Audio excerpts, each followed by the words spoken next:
suis un architecte en système d'information chez Microsoft et aujourd'hui, je travaille avec un certain nombre de marques sur justement la transformation du secteur et différents métiers.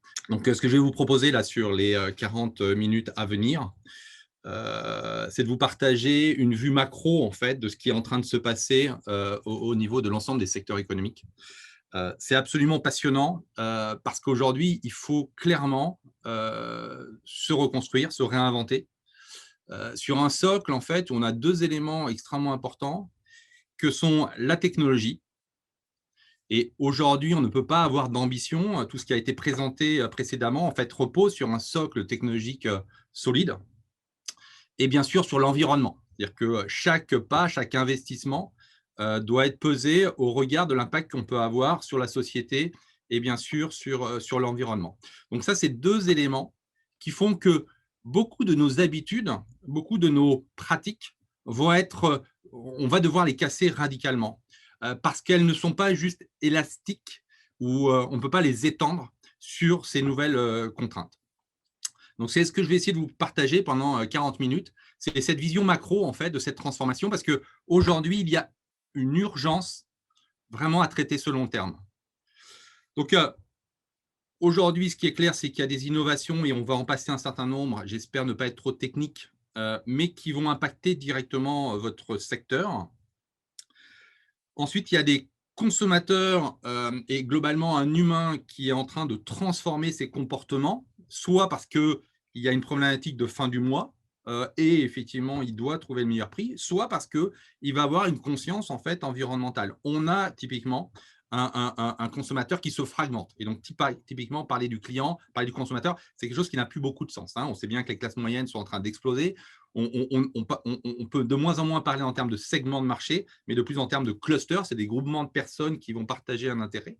Donc ça, c'est vraiment un élément considérable à intégrer. On a des nouveaux business models. Alors, certains nouveaux business models, enfin, certains business models qu'on appelle nouveaux, en fait, sont très souvent vieux comme le monde, le partage, l'occasion, etc. C'est juste qu'en fait, aujourd'hui, ils prennent une nouvelle dimension parce que justement, ce socle digital est en train d'émerger. Et ce qui rend possible un certain nombre de choses, comme typiquement l'occasion, c'est bien parce qu'il y a des technologies derrière qui sont capables de le supporter. Et bien sûr, des nouvelles pratiques, on va le voir. Et puis, il y a un enjeu de responsabilité par rapport à notre environnement qui est fondamental. Et il ne faut pas perdre de vue que dans la transformation qui est en cours, les trois éléments qui sont à maîtriser, ou en tous les cas sur lesquels il faut avoir une sensibilité, c'est bien sûr le digital, mais c'est également le physique. Et dans le textile, on voit bien toutes les transformations qu'il peut y avoir autour de la matière, mais également le biologique. On a aujourd'hui des systèmes biologiques qui vont permettre de créer en fait des nouveaux matériaux qui vont permettre également de travailler l'impact environnemental. Donc, ce sont des éléments aujourd'hui qu'il faut absolument intégrer parce qu'on est devant un mur. Et donc, si le Covid est extrêmement important, le vrai challenge, en fait, il est dans les années à venir par rapport à l'environnement. Et problème d'environnement, ça veut dire problème de société. C'est-à-dire que quand les gens commenceront à avoir faim, quand les gens commenceront à être en rupture, on aura du mal à défendre nos démocraties. Donc, en fait, on a aujourd'hui une responsabilité très forte, et dans le secteur du textile comme ailleurs. Donc, pour essayer de se réinventer, de penser différemment, de perdre un certain nombre de biais qu'on doit absolument perdre si on veut pouvoir être efficace dans ce nouvel environnement, il faut prendre du recul. Aujourd'hui, à partir des années 1800-1850, nous sommes allés sur un environnement qui était les sociétés industrielles. On a eu la première société industrielle, l'invention du chemin de fer, métier à tisser. 1850, toute la France alignée sur la même horloge grâce au train, etc. Puis, deuxième révolution industrielle avec les méga plateformes de production, les Unilever, Nestlé, etc., les méga plateformes de distribution, Carrefour, etc. Donc là, on était vraiment l'ère de l'électricité, de la productivité. Et la troisième révolution industrielle, c'est l'ère des méga plateformes digitales, que ce soit pour la publicité avec des Google, Facebook, etc., que ce soit pour la distribution avec des Amazon, etc. Donc, on a bien la première, la deuxième, la troisième révolution qui avaient comme seul objectif, en fait, qui étaient sur un modèle vraiment linéaire. C'était globalement, je pars de la matière première, je mets en place des plans et j'exécute des process pour délivrer le maximum en fait, de produits à un consommateur un consommateur qui était finalement une cible. Et le consommateur n'était qu'une destination pour cette chaîne de valeur linéaire. Et c'est ce modèle, en fait, qui est en train aujourd'hui de totalement exploser. Euh, Aujourd'hui, la performance, en fait, elle ne va moins venir de la capacité de planifier et d'exécuter des process que de la capacité, en fait, à se réinventer et à créer de nouvelles connexions. Alors, cette quatrième révolution industrielle, qui est une société qui, notamment, s'est transformée. Excusez-moi, j'ai un petit souci. Hop. Donc, les premières générations, la première, deuxième, troisième révolution industrielle, c'était des sociétés qui étaient stables, qui étaient hiérarchiques, qui étaient tournées vers un marché de masse. Globalement, on va parler du push, en fait. On poussait le produit. Et on le voit bien qu'aujourd'hui, dans beaucoup de nos propos, on est encore très biaisé par ce modèle-là, puisque typiquement, on a encore, par exemple, une des obsessions qu'on voit très souvent, c'est connaître absolument son client. Donc, on est bien sur une problématique de push, là, en fait. À l'opposé, on voit bien que globalement, on est sur un marché qui devient de plus en plus instable, où la valeur, en fait, va venir de la capacité de créer des chaînes de valeur à la vitesse du marché. Plus vite je pourrais me recomposer sur mon sourcing, plus vite je pourrais m'adapter à des différents clusters de clients, à différents types de clients. Plus vite, le client pourra devenir peut-être un acteur producteur de ma chaîne de valeur, mieux je serai performant. Donc, dans ces modèles de graphes aujourd'hui, dans cette société du pool, globalement, on voit bien qu'un client qui autrefois était une cible devient aujourd'hui un actif qui non seulement va être une destination pour vos produits, mais peut être également une source de production, peut-être pour participer au design de collection, peut-être pour vous informer qu'il va être intéressé par tel type de produit, peut-être pour participer à la vente de produits parce qu'il va devenir un fan de votre marque, etc., etc. Et on pourrait faire l'exercice avec peut-être des acteurs du transport qui vont, si on va pouvoir composer avec des acteurs locaux pour peut-être faire de la distribution à faible impact des produits textiles, ou au niveau du sourcing pour pouvoir s'approvisionner sur des produits dans lesquels on aura une parfaite traçabilité et qui seront de proximité. Donc, on voit bien qu'on est sur un modèle qui est totalement différent de tout ce qu'on a appris depuis 150, depuis 200 ans. On est aujourd'hui en train de se dire, finalement, le modèle qu'on a appris à l'école, sur lequel on a été formé, sur lequel on a tous nos biais aujourd'hui, on doit absolument le casser pour aller sur un modèle qui est beaucoup plus grave. C'est un modèle, en fait, qui ressemble beaucoup à l'économie qui existait avant l'ère industrielle. Avant l'ère industrielle, souvent les gens vivaient sur leur lieu de travail ou travaillaient sur leur lieu de vie. Souvent, autrefois, on se prêtait des produits. Autrefois, on travaillait beaucoup sur la confiance. Et on va voir que tout à l'heure, des nouvelles technologies qui émergent reposent sur ces anciens principes, en fait, d'autrefois. Donc, on a aujourd'hui tous à faire un effort pour imaginer son modèle. Et ce que l'on constate aujourd'hui, progressivement, c'est que devant cette hyper-fragmentation de la société, et notamment du consommateur, essayer de vendre, de pousser un produit, aujourd'hui, ça coûte trop cher. Ce qui est fondamental, en fait, c'est que le client, il achète. Donc, c'est un peu la règle des 80-20. On sait bien que les 20 derniers mètres sont souvent 80% de l'effort. Aujourd'hui, il faut que votre interlocuteur, client ou partenaire, vienne vers vous. C'est tout l'enjeu de cette nouvelle société qu'aujourd'hui, on est en train de construire. Donc, la notion de graphe, il faut s'imaginer que son environnement, donc son entreprise, au sens d'entreprendre presque, ça va être un assemblage en fait de savoir-faire. Et ces savoir-faire qui sont internes, externes, on doit pouvoir en permanence en fait pouvoir les recomposer. Donc cette société du graphe qui est en train d'émerger, où les distances en fait ne sont plus limitées comme autrefois au physique. Si on a fait la première, deuxième, troisième révolution industrielle, c'est parce qu'on a été limité sur des contraintes physique en fait. C'est pour ça qu'on a normalisé des conteneurs, qu'on a normalisé un certain nombre de choses pour optimiser des flux physiques. Aujourd'hui, avec le digital, on peut avoir de la proximité qui est topologique, par point d'intérêt, par partage d'intérêt. Et donc, on peut revenir à cette société en fait qui était extrêmement distribuée, extrêmement agile d'autrefois. Donc, dans ce nouveau monde, en fait, quels sont les facteurs de performance pour les entreprises? La première facteur de performance, en fait, ça va être que son activité élémentaire, donc quelque part le nœud de graphe, on soit capable de l'intégrer très rapidement à des nouvelles chaînes de valeur. Donc, on n'est plus sur un modèle discret où on prévoyait et puis on exécutait. On est sur un modèle en flux où en permanence, en fait, c'est le flux qui va créer de la valeur. Donc, c'est un peu comme quand on fait du vélo, c'est-à-dire que si on s'arrête de pédaler, on tombe.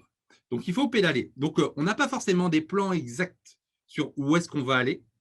On a en revanche des dynamiques en disant si j'ai ce flux, je vais pouvoir continuer. Donc, c'est pour ça qu'en termes de management, d'administration, c'est très, très, très compliqué en fait, parce qu'on n'a pas l'habitude d'avoir ces modèles en fait qui vont reposer sur une dynamique et non pas sur un plan statique.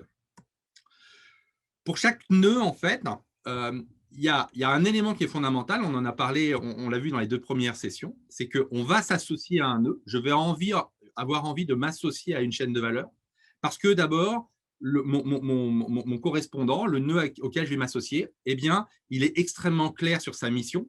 Je sais quelles sont ses valeurs. Je connais également sa capacité de délivrer et je maîtrise en fait l'impact que ça va avoir, l'impact économique, l'impact sur l'environnement, l'impact sociétal, etc. Donc, cette notion de transparence en fait des acteurs de la chaîne de valeur est fondamentale. Donc, aujourd'hui, c'est pour ça que beaucoup d'entreprises vont parler de mission. La mission, c'est vraiment pas une anecdote. La mission, en fait, ça va être fondamental. Aujourd'hui, et on en a parlé également dans les 2 premières sessions, l'obsession de toute entreprise et peut-être de tout individu, et c'est pourtant une injonction contradictoire, c'est à la fois d'être très agile, mais en même temps d'être extrêmement prévisible. Comment je garantis la qualité? Comment je garantis de l'engagement? Comment je satisfais mes collaborateurs? Comment je satisfais mes clients? Donc là-dessus, on me demande d'être prévisible, mais en même temps, on va me demander d'être agile. Être prévisible, c'est quelque part être résilient à l'environnement, et on l'a vu ces derniers temps avec le Covid. Et en même temps, il faut que je m'adapte au nouveau marché. Donc, comment résoudre en fait cette conjonction contradictoire qu'ont toutes les entreprises? C'est d'abord en maîtrisant parfaitement ces invariants. Quels sont les éléments fondamentaux qui ne doivent pas bouger dans ma structure? Je suis un designer, je décide des collections, je suis un distributeur, je suis un commerçant, je suis un acteur de la création. Je dois être solide sur mes fondamentaux, sur mes invariants, pour que l'ensemble de mes collaborateurs aient la liberté de donner de l'agilité à la structure et donc des entrepreneurs de la relation, en fait, de connexions et des entrepreneurs pour intégrer de nouvelles chaînes de valeur. Donc ça, c'est déjà un élément qui est extrêmement compliqué parce que pour en discuter avec beaucoup d'acteurs industriels, quelle que soit leur taille, c'est globalement leur dire mais quels sont réellement vos invariants?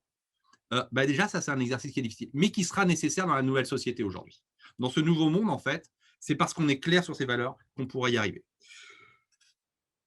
Ensuite, ces valeurs, en fait, comme on est sur un modèle où la vente, c'est beaucoup trop compliqué d'essayer d'aller chercher tout le monde dans son écosystème, il faut que l'écosystème vienne vers vous. Donc, comment faire en sorte que les gens puissent comprendre qui vous êtes et, avec un minimum d'effort, vous intégrer à leur chaîne de valeur? Je parle de clients, je parle de distributeurs, je parle de collectivités locales, je parle de la société dans son ensemble. Comment faire en sorte que les gens se disent tiens, je vais pouvoir me construire, me développer en intégrant cet acteur dans la chaîne de valeur. Donc ça, c'est aussi des notions qui sont nouvelles à intégrer. Et aujourd'hui, plus que jamais, il faut être extrêmement vigilant sur les business models de ces partenaires de chaîne de valeur. Autrefois, souvent, on fonctionnait par contrat. J'ai un contrat avec un producteur, j'ai un contrat avec une société de marketing, j'ai un contrat.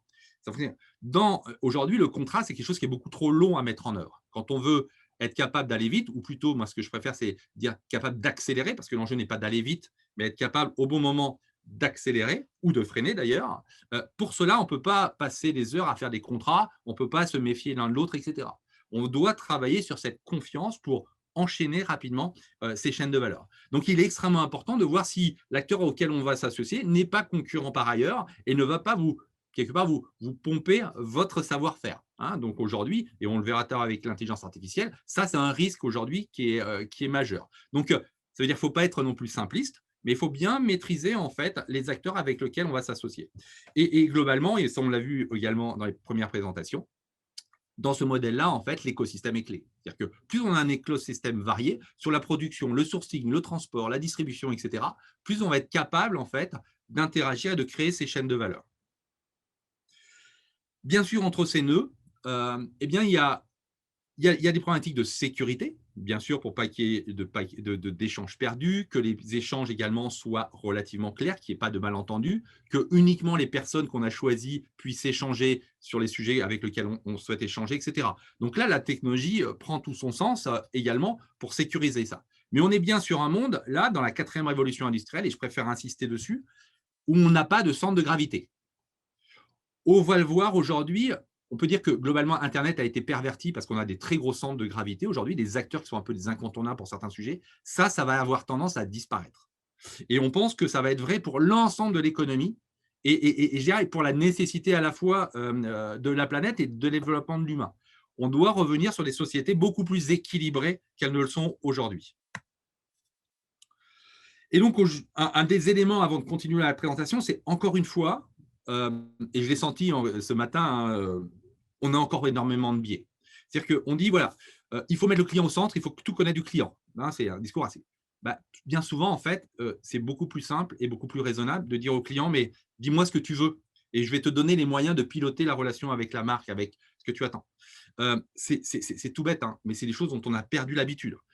On parle beaucoup de e-commerce. E-commerce. Le commerce n'a rien à voir avec la distribution. Et ce qu'on appelle généralement commerce, c'est plutôt de la distribution. Je vais revenir sur ces notions-là, mais c'est fondamental de revenir aux mots, en fait. On parle beaucoup de gestion du retour sur investissement. Aujourd'hui, moi, je vois beaucoup de projets où finalement, le plus important, c'est plutôt la problématique de gestion du risque. Et le risque principal, c'est que le vélo s'arrête, c'est que le flux s'arrête et que l'on tombe. Donc, le problème n'est pas de générer et de prévoir des revenus qu'on aura toujours du mal après ou à anticiper. En revanche, c'est de se mettre en situation où le flux nous permet d'être vivants et de se développer, ce qui est très, très différent en fait. La notion également de confiance dans le collaborateur. Moi, je me bats pour que chaque représentant, quelle que soit sa position dans l'entreprise, ait une carte de visite, qu'on montre à chaque collaborateur qu'on est fier en fait de lui, qu'on lui fait confiance. La confiance dans l'humain sera clé demain pour se développer. Et ça, c'est des sujets qui sont majeurs aujourd'hui, qui sont souvent tabous et pourtant qui aujourd'hui sont nécessaires pour la transformation de notre environnement. Et donc, si on prend un focus, parce que pour préciser ce que je veux dire, c'est que très souvent, on parle de l'expérience utilisateur. Alors déjà, l'expérience utilisateur est largement aussi importante que l'expérience collaborateur. Mais finalement, une expérience, c'est quoi? C'est la combinaison, en fait, d'une promesse et d'une exécution. L'exécution, elle doit être aujourd'hui parfaite. On a un niveau d'exigence sur l'exécution qui est très important. Si on a une vue macro du consommateur, de la personne cible, mais on pourrait l'avoir également du collaborateur. Mais je vais prendre ici l'exemple En fait, un consommateur, il a finalement 4 besoins. Soit il est fan d'une marque et il dit « moi, cette marque, j'y vais à tout prix ». Soit le consommateur, il dit « moi, je sais ce que je veux que ça aille vite ». Soit le consommateur, il dit « ah, j'ai besoin de conseils pour m'habiller, pour mieux manger, etc. » Soit le consommateur, il dit « moi, je cherche typiquement à découvrir des nouvelles marques, je cherche à être surpris ». Bon, là, on voit bien qu'on a quatre attentes qui n'ont rien à voir. Il y en a un qui est dans le côté « j'aime la marque », l'autre « je veux être efficace dans la livraison », l'autre « je vais être efficace, je veux avoir du conseil » et l'autre « je veux découvrir ». Pourquoi je vous parle de ça? Parce qu'en fait, c'est des basiques aujourd'hui que souvent je ne retrouve pas en fait dans votre environnement et qu'on ne retrouve pas en fait dans globalement tout ce qui est retail. C'est qu'aujourd'hui, finalement, on a 4 profils, on a 4 réponses à ces besoins. On a un besoin en fait qui est fabricant, designer de collection ou producteur. On a les commerçants, on a les distributeurs et on a les galeries commerciales. Souvent, on mélange tout ça en fait. Et au final, on mélange tout ça. Et donc, le client, lui, sans s'en rendre compte, il va quand même aller vers ce qu'il a perçu de la marque. En d'autres termes, ce qu'attend de trouver un client en premier chez une marque, c'est ce qu'il a compris que la marque pourrait lui offrir. Et la marque ou l'enseigne, en fait, eh bien, est-ce qu'elle va offrir d'abord une qualité de distribution? Est-ce qu'elle va d'abord offrir des produits qui sont, entre guillemets, prévisibles, on connaît? Est-ce qu'elle va d'abord offrir du conseil? Ou est-ce qu'elle va d'abord offrir une capacité de découverte? Et on a 4 business models qui n'ont rien à voir. Et pourquoi je vous parle de business model? C'est parce que moi, en termes de responsable de système d'information, eh bien, je n'aurai pas le même système d'information. Chez un fabricant, un producteur, une marque, donc, généralement, les points de vente seront des showrooms. Ce sont des endroits où les clients voudront vivre la marque. Et le vendeur sera épaule contre épaule avec le client. Chez un distributeur, le client, il va vouloir, il sait ce qu'il veut, il veut que ça soit super efficace. Donc, je vous parie que chez les distributeurs, demain, il y aura de moins en moins d'employés. Ça sera surtout des automates, ça sera surtout comment dirais-je, de l'intelligence artificielle et des mathématiciens. En revanche, chez les commerçants, où je cherche du conseil, de l'émotion, etc., là, j'aurai beaucoup d'humains. Et j'aurai un humain qui sera entrepreneur de la relation client, qui ne sera pas juste un metteur en cintre ou autre. Donc, et puis, bien sûr, les galeries marchandes, là, le vendeur, en fait, il sera à l'entrée et il me guidera pour m'orienter. Donc, on a 4 situations de vendeurs différents et on a également 4 attentes de clients. Donc, aujourd'hui, pour les marques, pour beaucoup de marques avec lesquelles je travaille, ben, mon premier travail est de dire, voilà, dans ce nouveau monde où il faut être extrêmement clair sur la proposition de valeur pour qu'on puisse, quelque part, vous intégrer dans la chaîne de valeur de mon quotidien, de la manière dont je m'habille, la manière dont je consomme, etc. Il faut que vous affirmiez en fait votre cœur business. Et donc, typiquement, quand on est un fabricant et producteur, quand on a un CRM, un outil pour connecter les clients, eh bien, cet outil doit d'abord être connecté en fait aux équipes de design et de développement produit. Elle ne doit pas être d'abord connectée aux équipes marketing ou aux équipes de supply chain. En revanche, si on est un distributeur, les outils de type CRM doivent d'abord être connectés au service achat, aux équipes qui gèrent les flux produits, etc. etc. C'est-à-dire que tout le système d'information doit être le porteur, doit être l'image de votre cœur business, de votre invariant. Alors, le client, souvent, il va aller dans une enseigne, il veut un peu de tout. Mais il n'empêche qu'il viendra d'abord pour une valeur principale. Chez lui, je sais que c'est super efficace sur la distribution et j'ai un bon prix. Chez lui, j'ai du conseil. Chez lui, j'adore la marque, donc je sais ce que je vais trouver. Je n'aurai pas de surprise sur les produits. Et là, je vais ici et je vais aller là parce que j'ai envie de me distraire et de découvrir des nouvelles marques. Et ça, c'est important parce que moi, je vois des grandes enseignes en fait qui vendent 90% de enfin, ce qu'ils vendent, c'est 90% des collections qu'ils ont développées eux-mêmes, qui pourtant en fait ont une stratégie plutôt, vont investir sur la distribution et vont avoir un CRM qui sera piloté par le marketing. Eh bien, je pense que dans la société de demain, ça ne fonctionnera plus. Dans la société de demain, le client, il doit d'abord être connecté à l'entité de production, si cette enseigne vend principalement les produits qu'elle construit, et les actes de distribution et les actes, par exemple, de conseil, doivent être pilotés de manière secondaire, etc. etc. Donc, je ne vais pas rentrer dans tous les détails, mais comprenez bien que cette lecture, en fait, très analytique, qui est très liée au système d'information, est aujourd'hui extrêmement importante. Et c'est pour ça que je ne pense pas aujourd'hui que pour l'ensemble des acteurs en fait, de la filière, l'enjeu soit cette notion d'omnicanalité, etc. L'enjeu, c'est de vraiment maîtriser son mixte. C'est-à-dire que si je suis une DNVB, la partie distribution, la partie conseil, ce n'est pas clé en fait. Et je n'ai pas à investir dessus. Le client va faire l'effort pour me trouver un point pour acheter mon produit, va faire un effort pour avoir du conseil de lui-même parce que ce qu'il attend, c'est de me rendre visite en fait. Et on pourrait dériver ça sur plein d'enseignes. Donc aujourd'hui, moi, ce sur quoi, et dans la crise Covid, on a bien vu que pour beaucoup d'enseignes, le fait d'avoir mélangé la composante commerce et distribution, on crée en fait des frictions qui étaient difficiles à gérer. On doit avoir une activité de distribution, on doit avoir une activité de commerce, on doit avoir une activité de production, mais les trois doivent être relativement indépendantes. Chez Amazon, ce sont des PNL différents à chaque fois.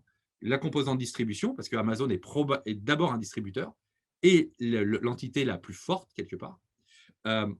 Ensuite, ils ont une activité de produits propres. Ils ont une activité également de conseil, mais elle est super simple, puisque ce sont les clients qui mettent les commentaires. Mais vous vous rendez bien compte que là, ils ont clairement une agilité très forte, parce que sur chacune de ces composantes, des tiers peuvent venir les utiliser. Donc, typiquement, si vous êtes un expert de la distribution, est-ce que chacun peut venir se connecter chez vous? Bon, typiquement, il y a encore on voit bien la place des marketplaces, on voit bien les places d'un Cdiscount, typiquement, qui s'est positionné hier ou avant-hier sur ce marché-là.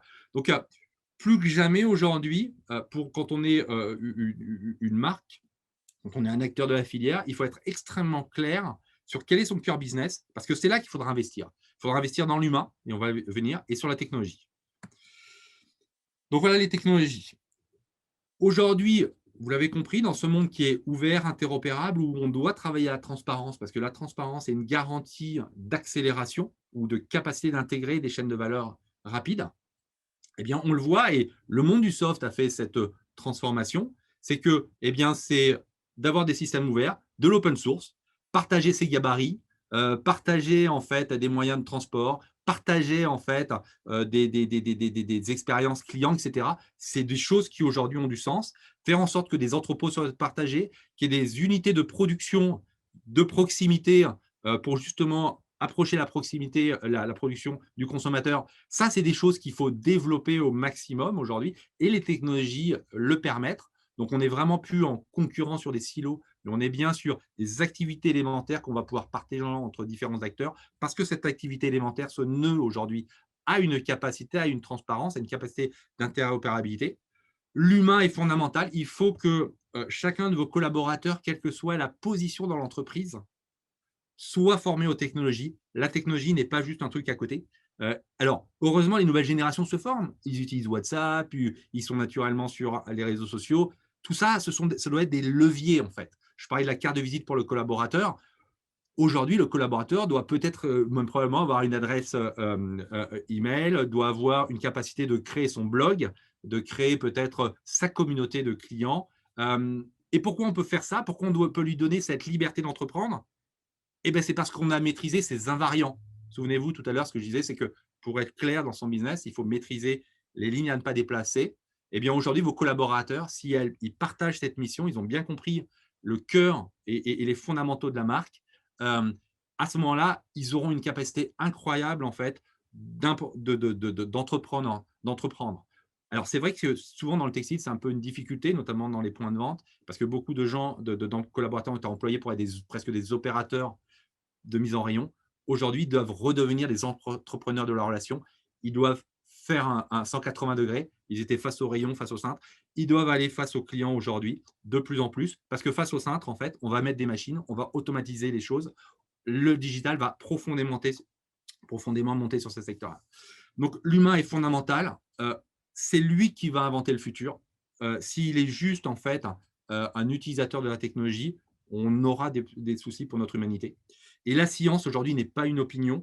C'est-à-dire que l'impact que peuvent avoir de la consommation textile, l'impact que peut avoir du transport, c'est juste quelque chose qui est extrêmement important, grave, sur lequel il faut aujourd'hui absolument être public. Nous, on travaille avec des acteurs de la supply chain pour tracer l'impact CO2, pour qu'un fournisseur puisse choisir presque le type de camion qui va être utilisé pour transporter ses produits, etc.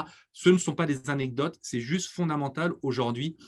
Et probablement, demain, les centres de production, en fait, se construiront sur les zones de déchets, ou en tous les cas, sur les endroits où on va recevoir les produits usagés.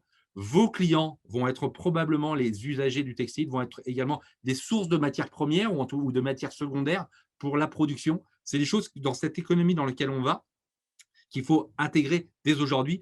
Microsoft est très engagé avec un certain nombre de marques, on pourra revenir tout à l'heure, mais avec des gens comme H&M, etc., on travaille sur ces modèles où on va transformer presque sur place, en fait, les produits. Ça, c'est des choses qui sont possibles, et c'est pour ça que la science, en fait, la maîtrise des matériaux, de la biologie et bien sûr la technologie vont être de plus en plus importants. Dans toute relation, interaction entre un humain et un système, on a généralement ce mixte. Et on le voit typiquement en point de vente. On a un élément transactionnel, je vous donne un produit, vous payez. On a un élément informationnel, mais ce produit, il est fait avec quoi? Est-ce qu'il y a des allergènes? Quelle est son histoire? Et puis, il y a une émotion. Ah, je ne sais pas si je devrais l'acheter, etc. En fonction du moment, le mixte, il varie, hein. Vous achetez tous les jours votre baguette de pain avec, à la boulangerie, c'est purement de la transaction. Un jour, vous avez un invité qui est allergique à des produits, et bien vous allez demander à votre boulanger, est-ce que dans le pain, il y a eu des coquilles de noix ou ce genre de choses? Et puis, il y a le troisième, c'est, ah, je voudrais faire un repas fruits de mer, quel pain vous me conseillez? Purement émotion. Donc, on voit bien, même situation, mais en fonction du contexte, le mix varie. Bon, ben, aujourd'hui, quoi qu'on en dise, la composante transaction et la composante information seront de plus en plus portées par le digital. Et s'ils ne sont pas portés par le digital, ils vont faire peur à vos collaborateurs. parce que faire des tâches rébarbatives, être mis en défaut parce que Internet connaît mieux le produit qu'en surface de vente, le produit ou le niveau de ce stock, etc. C'est plus acceptable pour les collaborateurs. D'autant plus que le digital, de toute façon, le montre qu'il sait mieux le faire. Donc, l'émotion, c'est donner la capacité à chacun d'entreprendre, de prendre des risques par rapport à son interlocuteur. Et ça, parce qu'il sait qu'il est équipé en termes d'information. Et ça ne concerne pas uniquement les points de vente, ça concerne également les centres de R&D, les équipes qui vont faire du design, les équipes qui transportent, etc. Donc, ce mixte aujourd'hui, qui a longtemps évolué, la partie émotion prend la main et le digital doit porter les deux autres. Quelques technologies que vous devez connaître et je vous invite à regarder la data. Tout le monde parle de la data, on en a parlé tout à l'heure. Alors là, c'est pareil, ça fait partie un petit peu des buzz marketing. Le sujet, ce n'est pas la data. Le sujet, c'est le raffinage de la data pour en faire une information, ce qui est très différent. La data, c'est quelque chose qui est unique, qui engage votre responsabilité. La data, ça ne se partage pas. En revanche, on doit absolument travailler sa data que l'on a créée pour en faire une information qu'on va ensuite monétiser ou monnayer avec son interlocuteur.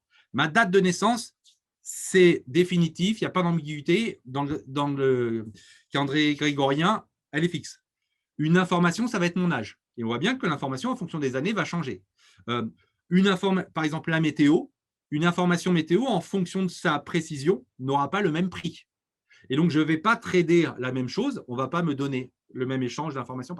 Donc, tout ça pour dire, ça veut dire quoi? C'est que dans notre environnement, on doit tous être formés à la monétisation de l'information. L'information a un prix. On voit bien qu'aujourd'hui, certaines entreprises se sont gavées en nous volant nos informations. Aujourd'hui, il faut absolument que chacun, quelle que soit son activité, prenne la main et devienne, je dirais, conscient de la valeur de l'information qu'il peut générer grâce aux data qu'il va produire. Qui va produire parce que c'est combien de clients viennent dans mon magasin, quel est l'âge des clients qui viennent dans le magasin, etc. Tous ces éléments, en fait, sont des éléments qui sont fondamentaux et qu'on doit, quelle que soit sa position, être capable de traduire intelligemment en information et de ne pas en donner plus. Mais le business de demain, l'économie de demain, sera bien ce savoir-faire comment dirais-je, de transformation des données que l'on a en une information avec le bon niveau d'info. On parle beaucoup d'entreprises data-driven, pilotées par la data en français. Bon, une voiture n'a jamais été conduite par l'essence. En revanche, quand on a de l'essence, et c'est super important, il faut travailler le moteur en fonction de son activité. Il faut travailler à la carrosserie en fonction de là où on veut aller, des terrains qu'on veut aborder, si on va en ville ou si on fait du 4x4. Et il faut un chauffeur pour prendre des initiatives, pour faire en sorte de s'adapter à l'environnement. Donc, encore une fois, il faut sensibiliser l'ensemble des collaborateurs. La data, c'est critique. Un 0,6 d'un client, c'est critique. Ça peut engager la responsabilité de l'entreprise. Ça, c'est une data qu'on doit absolument sécuriser, maîtriser. En revanche, générer et apprendre à monétiser, à raffiner cette data pour en faire une information profitable pour l'entreprise, pour sa livraison, ses nouvelles collections, l'engagement client, ça c'est fondamental, c'est un savoir-faire qu'il faut absolument développer. Le no-code, on a de plus en plus d'outils qui permettent à chaque collaborateur de faire ses propres applications. Vous avez dû en entendre parler. C'est un sujet aujourd'hui qui est extrêmement important et donc chacun doit pouvoir se faire ses outils. Aujourd'hui, on a énormément d'initiatives sur ce sujet. La blockchain, vous avez dû tous entendre parler de la blockchain. La blockchain va disrupter également votre secteur. Ça permet d'éviter d'avoir des centres de gravité. La blockchain, encore une fois, c'est une technologie qui est vieille comme le monde. Je vais peut-être vous surprendre. Mais autrefois, ce qu'on faisait, c'est que quand on devait échanger une vache contre une chèvre, et on faisait venir tout le village assistait à la transaction et on ne pouvait plus revenir en arrière sur la transaction parce que tout le village l'avait dans sa tête. C'est-à-dire qu'il aurait fallu effacer la mémoire de chacun des participants. Mais globalement, la blockchain, c'est la même chose en fait. Donc la blockchain, ça permet de faire des systèmes de compensation entre différents acteurs. Ça permet de tracer la qualité d'un produit. Ça permet de faire en sorte que la composition d'un produit ne peut pas être modifiée, etc. Donc ça va profondément impacter votre secteur. L'intelligence artificielle, c'est fondamental. L'intelligence artificielle, à retenir, c'est très, très bête et c'est absolument pas artificiel. C'est très bête parce que ça ne fait que répliquer ce qu'on lui a appris et ce n'est pas du tout artificiel parce que ça a un impact sur la planète extrêmement conséquent. En revanche, c'est extrêmement puissant. C'est un outil qui est très puissant pour accélérer et donc il faut des individus, des humains en fait extrêmement conscients, performants pour utiliser cet outil qui est extraordinaire. Mais sans humain derrière qui a conscience des biais, des risques, etc. L'image, hein, c'est prenez un vélo, vous mettez un moteur de Formule 1 dessus, c'est super puissant, vous allez aller super vite, mais si vous êtes trompé de direction, ça risque de mal finir. Donc l'IA, c'est vraiment ça. Et ça, il y a un vrai sujet avec l'ensemble des collaborateurs à utiliser. L'IoT, c'est vraiment cette notion de collecter l'ensemble des données. Demain, les points de vente, demain, les points de fabrication seront des systèmes sur lesquels on va pouvoir piloter comme on pilote un site web. Donc, tous ces outils, en fait, tous ces objets physiques vont avoir une dimension digitale. La réalité augmentée, on a vu un certain nombre de collections qui ont commencé à se faire avec ces outils de réalité augmentée. On va pouvoir projeter des textiles, on va pouvoir projeter des connexions, on va pouvoir faire des ventes, je dirais, en avance de production devant les clients. Donc, le client va assister à une vente à un défilé de produits qui n'existent pas encore, sur lesquels il va pouvoir faire ses remarques. Et puis, bien sûr, l'intelligence de proximité. Un des enjeux importants également, c'est toute cette intelligence qu'on a autour de soi, qu'elle s'approche pour être moins dépendant des réseaux. Les réseaux, ça consomme de l'énergie, pour être beaucoup plus réactif, pour respecter les données privées, etc. Donc, on va avoir, vous allez voir, dans les usines, dans les magasins, sur les smartphones de vos collaborateurs, de clients, de plus en plus d'intelligence pour limiter justement l'utilisation de la bande passante. Et puis, bien sûr, derrière, grâce à ces outils, et Microsoft est très présent, il y a tout ce qui est usine 4.0, donc on va faire de la production à la demande, de la production personnalisée. On va finir un produit pendant sa phase de distribution. On va avoir des supply chains qui sont totalement agiles, inversées, dans lequel le client deviendra une source de matière première ou à terre de transformation. Et une fois encore, il faut suivre l'actualité sur la biologie, il faut suivre l'actualité sur la physique. Ce sont des éléments aujourd'hui qui vont être critiques dans la transformation de votre industrie, comme dans beaucoup d'industries. Donc, encore une fois, aujourd'hui, on a ces outils, la biologie, la mécanique digitale, qui sont à maîtriser. Je prends un exemple précis, hein. Vous avez besoin de faire un point d'encaissement. Vous pouvez mettre soit un humain, qui va faire comme on le fait aujourd'hui, soit un automate, une machine très bête pour que les gens payent de manière autonome, soit une intelligence artificielle qui va peut-être conseiller le client, lui dire si vous avez pris ce produit, vous pourriez peut-être essayer celui-là, etc. Ben, c'est un choix. Nous, on l'a vu pendant la phase Covid. Certaines entreprises ont mis des personnes à l'entrée des magasins pour dire hey, vous n'avez pas de masque. Certaines entreprises ont mis des automates qui ont détecté très bêtement le masque. Et puis d'autres ont mis des IA un peu plus sympas pour discuter avec le client, etc. Pour beaucoup de choses aujourd'hui, on va avoir à choisir, quand on aura à gérer des ressources, eh bien, est-ce que je prends un acteur biologique, un humain? Est-ce que je prends une automate, une machine?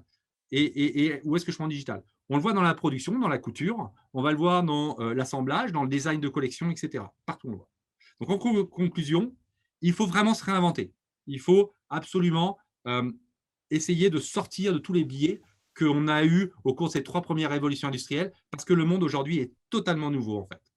Il faut maîtriser la technologie, c'est un incontournable. Je suis désolé, mais nos sociétés aujourd'hui vont reposer sur le digital et sur la technologie. Et puis, bien sûr, c'est l'humain. C'est-à-dire que cette maîtrise, en fait, hein, des basiques de la science, de la technologie, doit permettre à l'humain de reprendre une liberté qu'il a perdue au cours de ces 3 premières révolutions industrielles. Voilà très rapidement passé les sujets sur lesquels nous, aujourd'hui, Microsoft, on travaille, sur lesquels moi, je suis extrêmement actif à échanger avec tout profil d'interlocuteurs pour justement comprendre ces transformations de fond, parce qu'on est réellement en fait à une phase de transformation. Microsoft, en fait, aujourd'hui, a des produits qui sont faits pour ce nouveau monde. Vous ne le voyez pas, vous utilisez sûrement les produits Microsoft, mais ils reposent déjà tous sur des modèles de graphes. Ils ont déjà cette agilité pour se transformer, pour travailler avec les plus grands, les plus petits, pour pouvoir être interopérables. Aujourd'hui, Microsoft, par défaut, travaille avec des solutions de type open source. Microsoft favorise d'abord les écosystèmes, parce qu'encore une fois, demain, on sera dans un monde d'écosystèmes. Plus on aura d'interconnexions et plus les gens seront capables de venir se bâtir grâce à votre capacité, à votre savoir, plus ils s'intégreront, ils vous intégreront à leur chaîne de valeur, plus vous serez performant, plus vous serez dans le flux et plus donc vous serez agile. Et aujourd'hui, en fait, sur ces sujets-là, eh ben, parce qu'il faut travailler cet environnement du graphe, cet environnement de réseau, Microsoft est très présent en région, présent dans les banlieues, est présent dans les écoles. On apprend de vous, on apprend du monde qui se transforme, mais parce qu'aujourd'hui, on veut être un acteur de cette transformation. Et là, j'ai mis juste un exemple dans la fashion. On participe à une initiative qui s'appelle Connect Fashion, avec un certain nombre de marques, dont H&M, Target, Aeon, etc., GS1, ce qui vise en fait à avoir un modèle de données qui est public pour définir les matériaux, pour définir les assemblages de matériaux, et donc la pièce finie, et pour ensuite échanger, avoir la traçabilité de la vie de ces produits. Donc avec des modèles qui sont totalement ouverts, avec des modèles qui sont sécurisables, notamment avec de la blockchain, et qui permettent comme ça de voir un monde qui est beaucoup plus fluide parce qu'on a des modèles de données partagés. Une introduction, j'espère, qui va vous donner envie, parce que ce monde est fantastique, il faut le construire, et toute minute à essayer de résoudre des problèmes qui étaient finalement du passé ne l'est pas à créer ce monde futur.